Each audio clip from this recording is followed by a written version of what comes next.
Good morning and welcome back to Teaberry Farm. My name is Casey. I don't think I've actually ever introduced myself officially. My name is Casey. And this is my youngest daughter, Kennedy. She's almost 2.5. So this morning we are going to obviously feed chickens and do some stuff. But I thought I'd spend a little time here in our middle school. So since the last video, all the chickens have moved around a bunch. We have moved, we sold some of our older chicks that we hatched, I don't know, 6 weeks ago. So I was able to move the older ones out of the brooders out here because then we have the space. And then I also moved, if I can get one, our blue Cochin bantams. I know the lighting's not great in here. So they're also out here as well. Say hi. These have become my favorite pet chicken. They're just so sweet. We have this thing that you always see for sale. We only use it as a place for like them to sleep inside this bigger pen. Yeah, thank you. Thank you. That's enough. So we use like this, and then I have a small dog house, which I'll show you. So the golden laced Wyandottes go in here, and then the blue Cochin bantams have a little dog house. And the first night I put them out here, I came out here to check on them, and I couldn't find the blue Cochin bantams at all. All I saw was the Wyandottes, and I was like, oh my gosh, they all got out. What happened? They had put themselves to bed early in their little dog house. Now every night they do this. Most of the time I have to like train them over like a week. They're usually piled in a corner, and then I put them in here every night for like a week until they figure out that's where they go to sleep. Not these guys. From day one, putting themselves to bed. That makes them even more of my favorite. And they're usually really sassy. I'll come back out here later. Ow, that's my earring. See? I'll come out here and just sit with them, and they'll just climb all over me, and they want to be loved on, which is great. I can't really say these have gotten as much handling as I would have liked. So it's nice to know. It's nice to know that, you know, they're still friendly even though they've had less. Come here. Come on. Come on, guys. Come out. Come on. Come out. It's safe out here. Oh, don't bite me. Come here. Sit right here.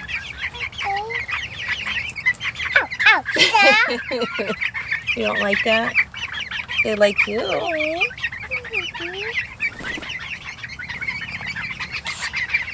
Dad? No, foot. No. No foot? Oh, and poo. I don't want the poo.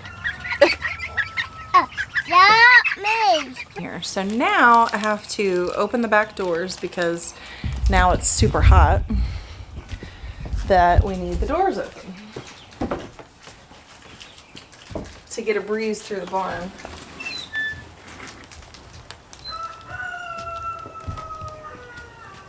Hi.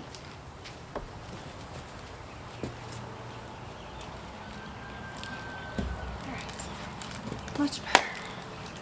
Okay. So like I said, our older chicks that we hatched ourselves, the ones that were left were barred rocks and then a few olive eggers.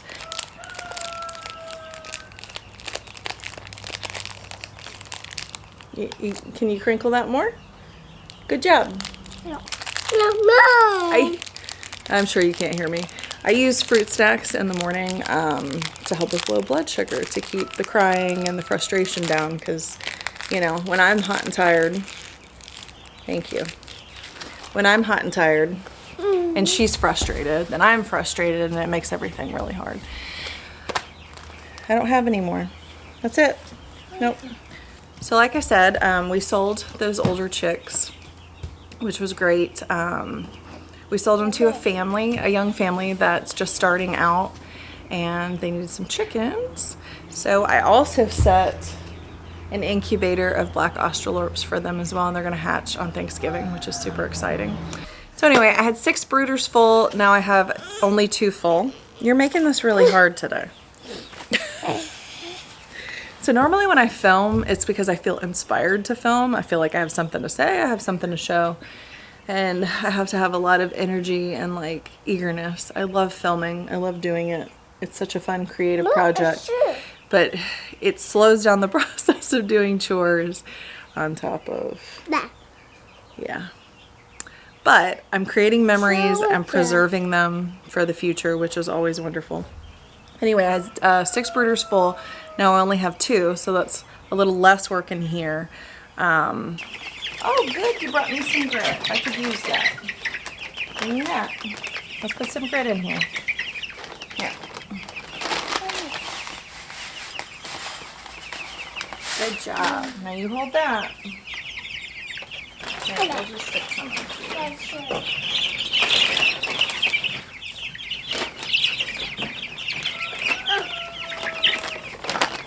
So the nice thing at this point is that nobody needs any heat, really, and plus it's so hot it doesn't even matter anymore.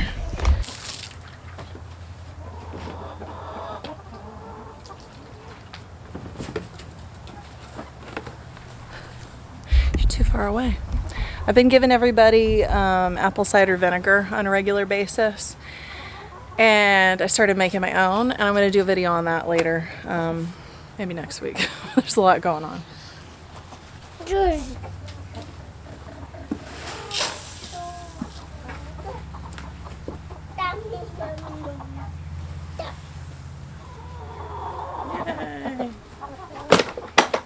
So these are our lavender Orpingtons. We have some smaller ones over here. I don't know if you can see them.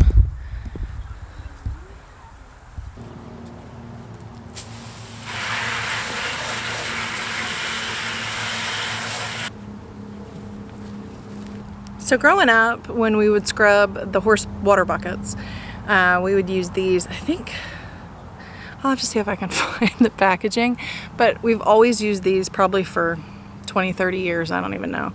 I swear these are the best. Everybody talks about brushes and you get this kind of brush and it'll get into the water. No, these things you can get like a pack of 5. I'll have to go look, but you can get like a pack of 4 or 5. And they're amazing. They last a long time. I just leave them outside next to every hose where I'm dealing with waters or anything that I have to scrub. Yeah, totally worth it.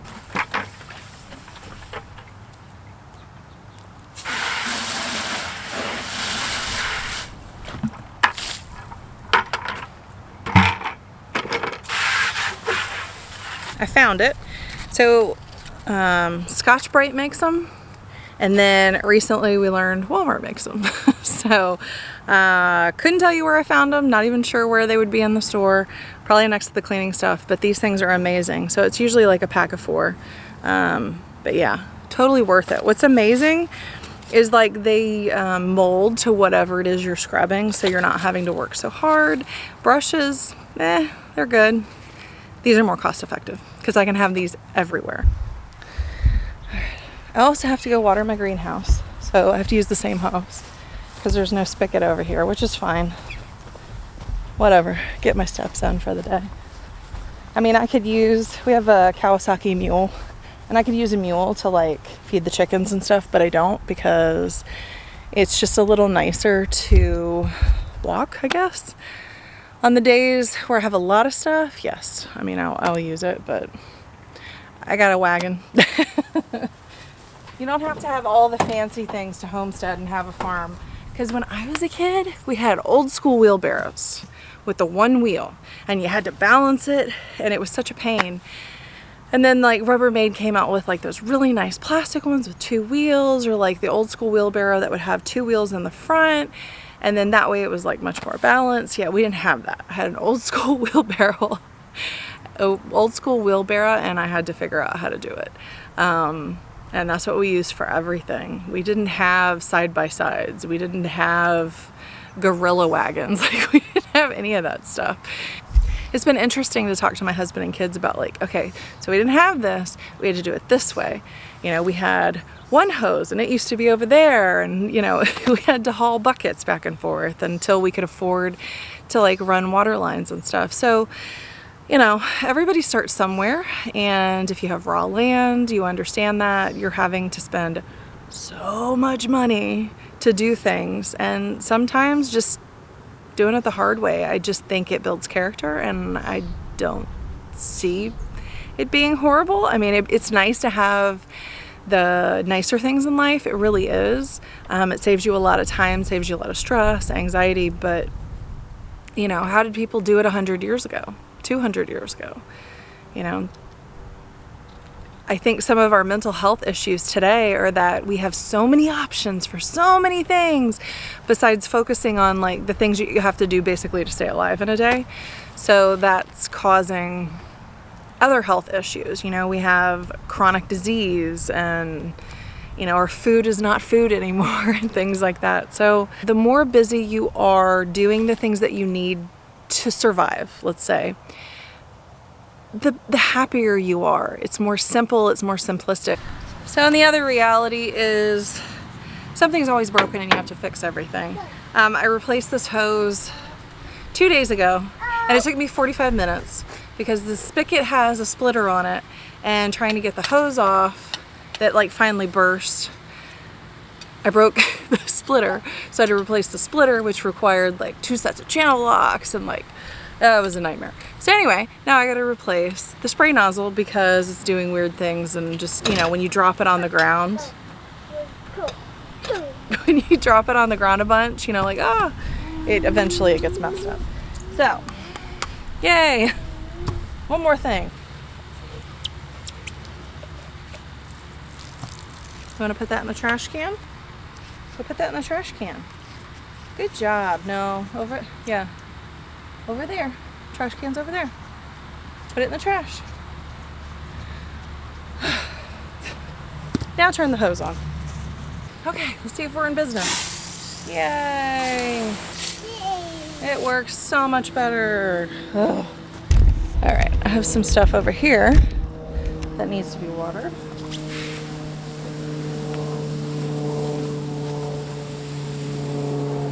You know, and I used to agonize over, you know, what everything looks like. You know, having the perfect homestead, the perfect farm. It's too hard. I mean, I would have to hire 4 or 5 people just to do the work, plus keep everything looking perfect. So I figure it's better to be honest. This is the reality of stuff. This is where I have shade. This is where it goes. So.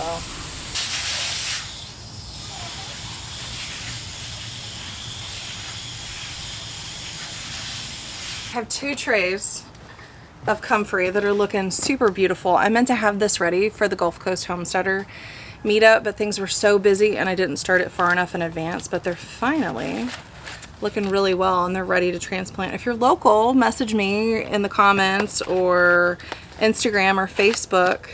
I can sell these. So comfrey, or symphytum, is one of those plants that like every homesteader talks about. You need to have comfrey. Well, down here it's really hard to grow, like just outside the greenhouse. It's really difficult because it gets way too hot. I find that if I put it in a large pot, which I have a couple of them, and I just leave it in the greenhouse or in the shade and I water it regularly, it does great, and I can just keep harvesting off of it. If you're not familiar with comfrey, it's also called knitbone. It's really great in salves for honestly everything, but it's really good in salves for cell production, injuries, things like that. Plus the chickens like it. So, and I've got some wild lettuce. I can't find it around here, but way down here there might be, I'm not really sure. But wild lettuce is really good for pain. It's in a different category than say like white willow or meadowsweet, but I would say this is probably more for more severe pain. So I wanted to make sure I grew some of that. Plus I need to put it out in the sun now. I have a bunch of larger pots of stinging nettle. Yes, they sting. Yes, it hurts. It feels like you were stung by a bee. But the really cool thing about stinging nettle, once you cook it, once you dry it, it doesn't sting anymore. It's really nutritional. I use it in a tincture for like basically a daily vitamin. People who are anemic Has a lot of unchelated iron, so it's natural. It's just, honestly, if you needed something really good to eat and nutritious that, you know, we're running out of food, this is really awesome. And I just cut off what I need and it just keeps reproducing. It grows in here during the winter. I have some that's sitting outside, but it also doesn't like it in like full sun, super hot way down here where it's just darn hot. Okay, y'all, so today has been nothing but a series of stumbling blocks. So earlier today, I took you to go feed the chickens. Yeah, I went to edit and I forgot to hit record. That's not a mistake I make very frequently. So, since you can't watch me feed today, maybe tomorrow, I'm gonna take you along to go get some eggs.